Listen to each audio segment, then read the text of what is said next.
আলোচনার শুরুতেই শিরোনাম নিয়ে কিছু বলা আবশ্যক। এখানে ভারতের হিট লিস্টে জামাত। আমাদের দেশে হিট লিস্ট শব্দটি সাধারণত নেতিবাচক অর্থে ব্যবহৃত হয়।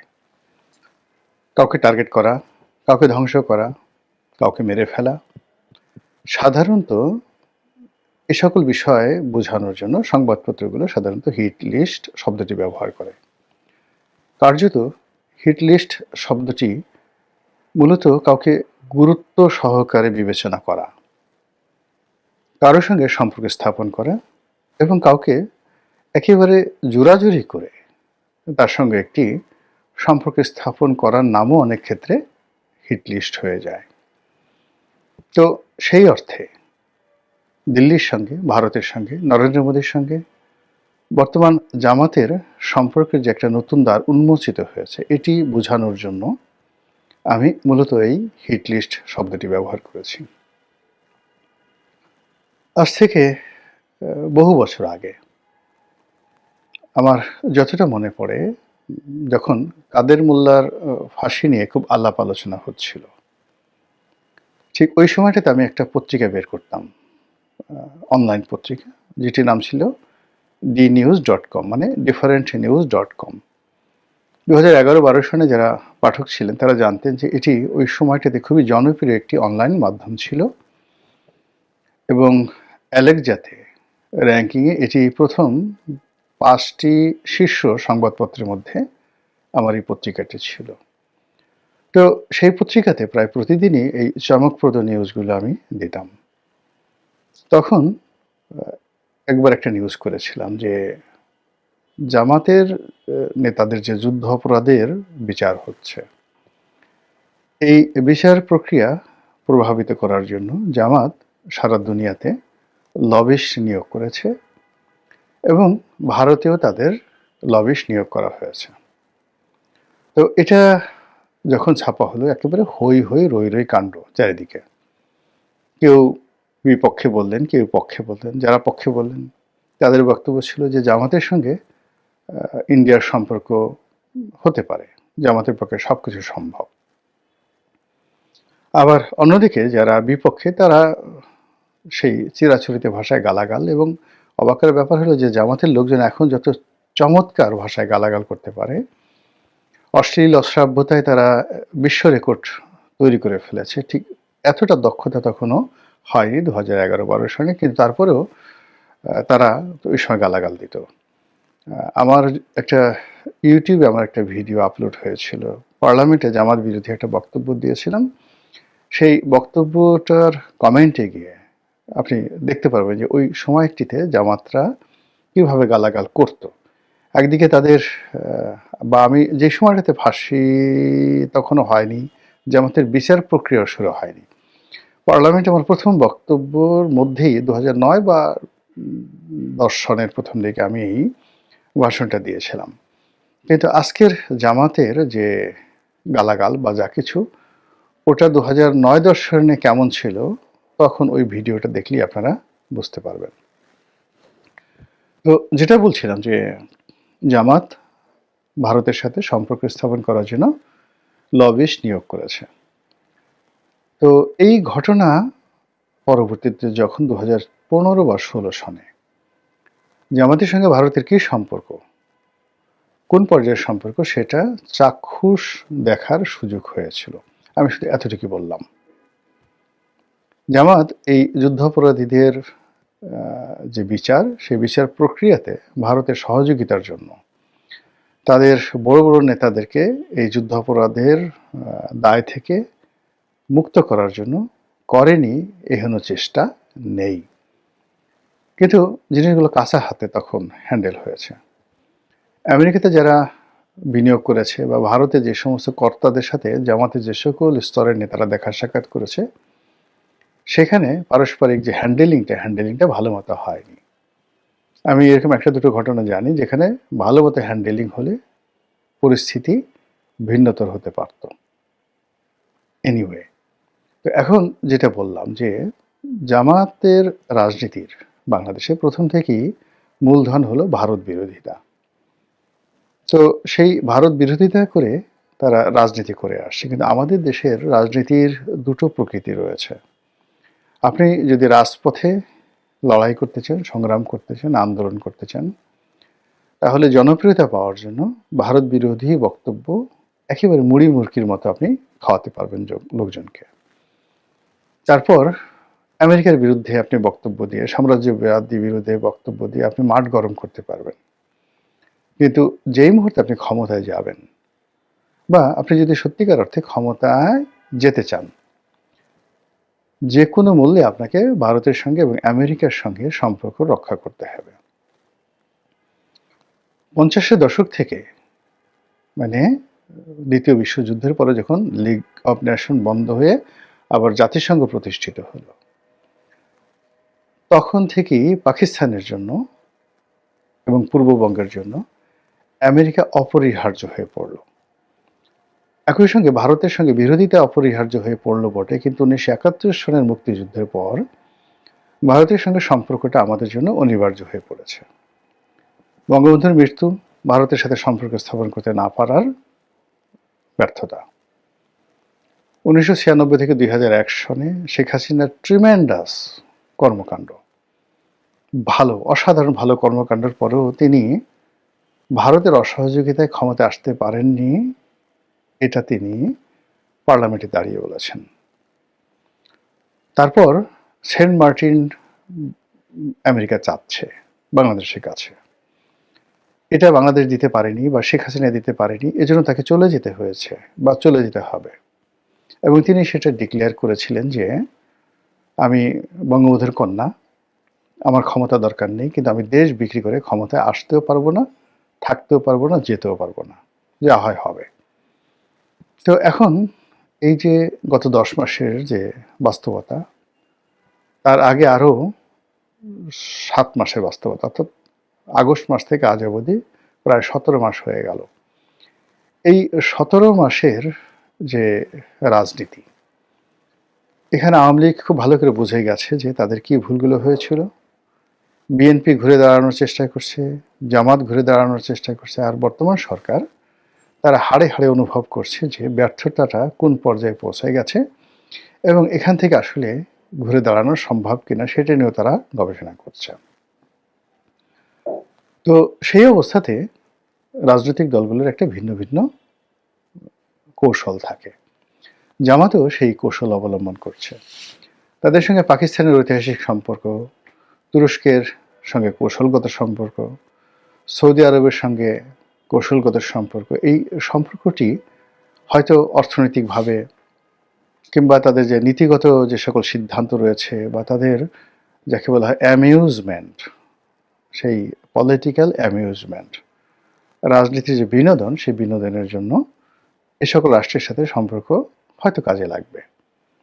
আপনি একটা ভ্রমণে গেলেন, রাজকীয় মেহমান রূপে মক্কা মদিনাতে সফর করলেন, তুরস্কে সরকারি ভিসাতে গেলেন, 15 দিন সেখানে একটা প্লেজার ট্রিপ করে আসলেন, এটাকে বলা হয় পলিটিক্যাল অ্যামিউজমেন্ট।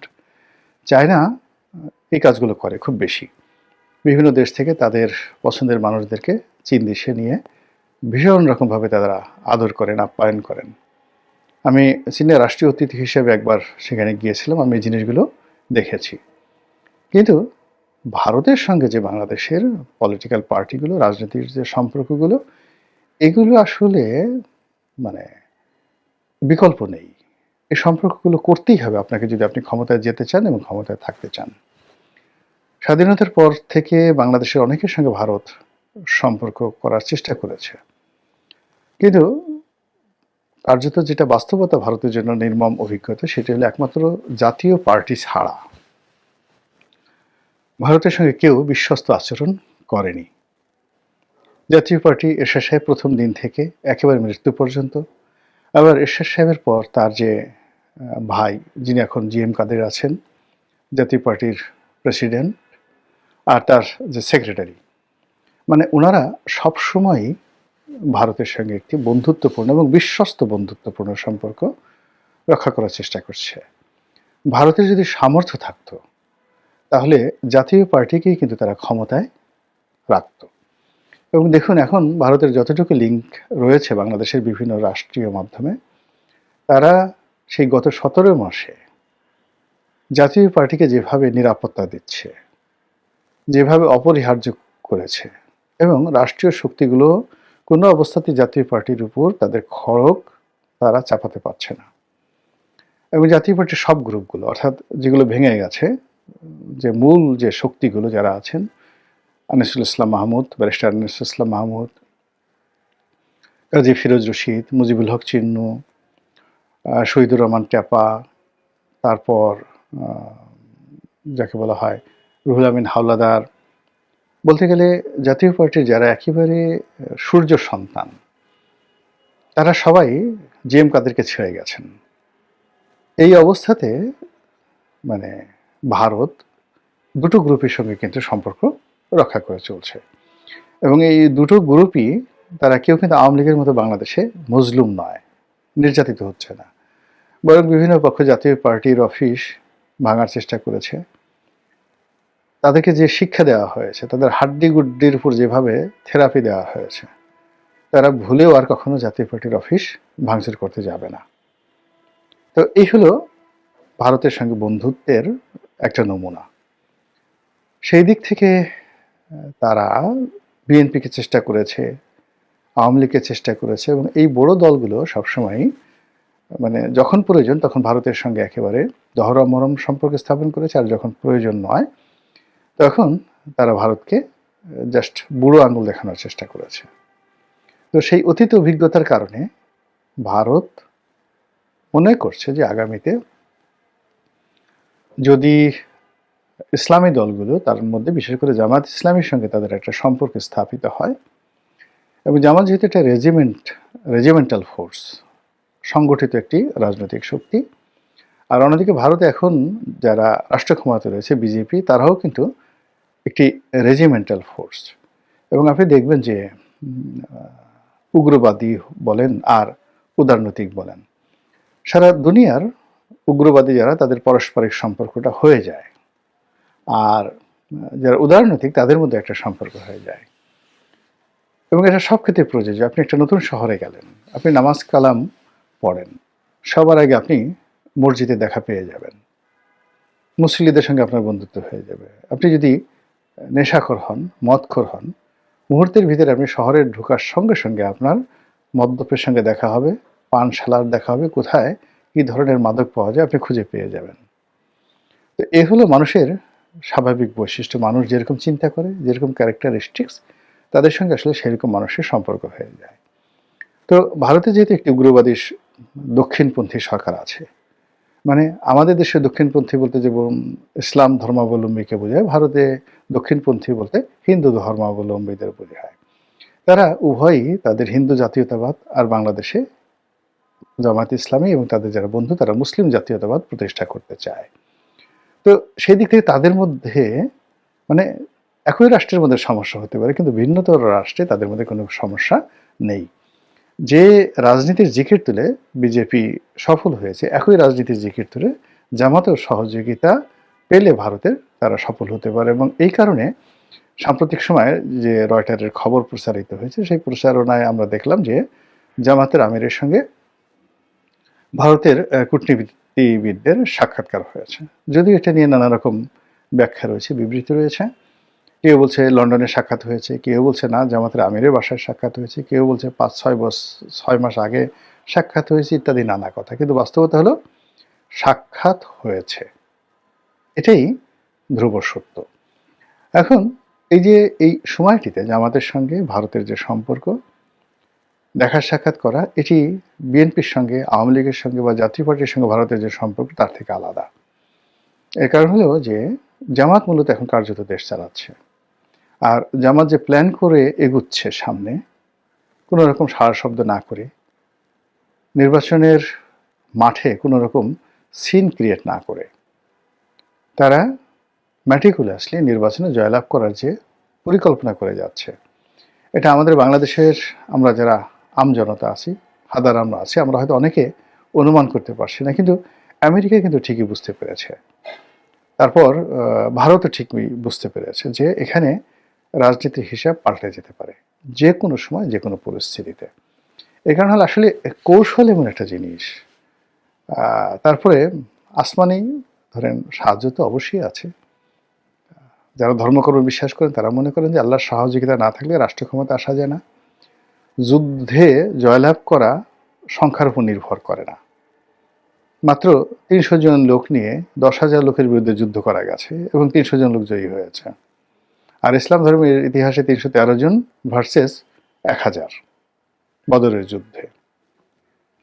সেখানে মুসলিম বাহিনীর বিশাল বিজয়। আবার পরবর্তী সময়ে যে উহুদের যুদ্ধ হলো বা খন্দকের যুদ্ধ হলো, এই যুদ্ধগুলোতেও কিন্তু মুসলমানদের সংখ্যা ছিল খুবই নগণ্য। একইভাবে আলেকজান্ডার মাত্র ৪০,০০০ সৈন্য নিয়ে তিনি পারস্যে গিয়ে ৩ লাখ পার্সিয়ান আর্মির বিরুদ্ধে লড়াই করে তিনি জয়লাভ করেছেন। এগুলো সব ইতিহাস। এর কারণ হলো এখানে রেজিমেন্টাল ফোর্স, ট্রেনিং, সাহস, কৌশল ইত্যাদির উপর অনেক কিছু নির্ভর করে। তো জামাত যতটুকু আছে, ১ জন, ২ জন, ৩ জন, ৪ জন, আপনি যাই বলেন না কেন, যেভাবে তুচ্ছ-তাচ্ছিল্য করেন না কেন, এটা একটা রেজিমেন্টাল ফোর্স। তো সেই রেজিমেন্টাল ফোর্সের তাদের অর্থ আছে, টাকা আছে, তার সঙ্গে যদি ভারতীয় কৌশল, চাণক্য নীতি তাদের সঙ্গে যুক্ত হয়ে যায়, তাহলে আমাদের দেশে যে প্রথাগত নির্বাচনের ইঞ্জিনিয়ারিংটা রীতিমতো প্রাতিষ্ঠানিক রূপ লাভ করেছে। এবং এই সময়টাতে আমরা কেউ টের পাচ্ছি না। যেমন আমার একটা মামলা ঢাকা কোর্টে। তো এই মামলার একটা শুনানি ছিল। তো নির্বাচন আরও ১.৫ মাস আগে, কিন্তু কোর্ট কাছারির বেশিরভাগ ম্যাজিস্ট্রেট এখন নির্বাচনের দায়িত্বে কিন্তু তারা চলে গেছে। আমরা যারা অনিশ্চয়তার কথা বলছি, আমরা যারা নির্বাচনে বিএনপির বিজয়ের ব্যাপারে শতভাগ নিশ্চিত হয়ে বসে আছি, কিন্তু এখানে যে কি ইঞ্জিনিয়ারিংটা হচ্ছে, কি চাণক্য নীতি হচ্ছে, পর্দার আড়ালে কি যে খেলাধুলা হচ্ছে, এটি যারা এটা পরিচালনা করছেন তারা বলতে পারবেন। বিএনপি হয়তো শক্তিমত্তার উপরে, সংখ্যাধিক্যের উপর, জনপ্রিয়তার উপর তারা নির্ভর করছে। আর অন্যদিকে জামাত কৌশলের উপর নির্ভর করছে, প্ল্যান, পরিকল্পনার উপর নির্ভর করছে। তাদের যে দেশি এবং বিদেশি যে শক্তি রয়েছে এবং প্রশাসনের বিভিন্ন স্তরে তাদের যে সকল লোক রয়েছে, সবার সঙ্গে একটা সম্মিলিত, যাকে বলা হয়, প্ল্যান করে তারা এগোচ্ছে। নির্বাচন হবে অথবা হবে না। কিন্তু যাই হোক না কেন, তারা যেন তাদের অস্তিত্ব বজায় রাখতে পারে সসম্মানে, মর্যাদা এবং শক্তিতে। সেই ব্যাপারে তারা যে কাজগুলো করছে এবং সেই কাজের ক্ষেত্রে দিল্লির সঙ্গে তাদের যে সম্পর্কটা, এটা স্বাভাবিক, একেবারে স্বাভাবিক। আর অন্যদিকে দিল্লিও এই পরিবর্তিত পরিস্থিতিতে তারা জামাতকে বন্ধু হিসেবে নিতে পারে। এর কারণ হলো অতীতে বঙ্গবন্ধুর জামানা, শেখ হাসিনার জামানা, বিএনপির জামানা, সব জামানাতেই কিন্তু ভারত নিদারুণভাবে অপমানিত, লাঞ্ছিত হয়েছে। ভারতের সঙ্গে যারা ক্ষমতায় বসে খুবই মিষ্টি মিষ্টি কথা বলে আর রাজপথে ভারতকে খুব গালাগাল করে। তো সেই দিক থেকে যদি এই গালাগালি ভারতকে শুনতে হয়, তাহলে হোয়াই নট জামাত? তো সেই দিক থেকে হয়তো দিল্লিতে কোনো পরিকল্পনা হচ্ছে, জয়শঙ্করের দপ্তর, তারপরে অজিত দোভালের দপ্তর, এমনকি প্রধানমন্ত্রী নরেন্দ্র মোদীর দপ্তর হয়তো এই মুহূর্তে ভীষণ রকম ব্যস্ত সময় কাটাচ্ছে। আর সেই ব্যস্ত সময়ের কারণে বাংলাদেশের রাজনীতিতে সবাই খুব এই মুহূর্তে অস্থির এবং উত্তেজনা দেখালো। জামাত অনেকটা নির্ভার, নিস্তব্ধ এবং কোনো রকম প্রতিক্রিয়া দেখাতে চাচ্ছে না। ফলে ভারতের সঙ্গে জামাতের যে সম্পর্ক, এটি আগামীতে কী রসায়ন নিয়ে আসে সেটি এখন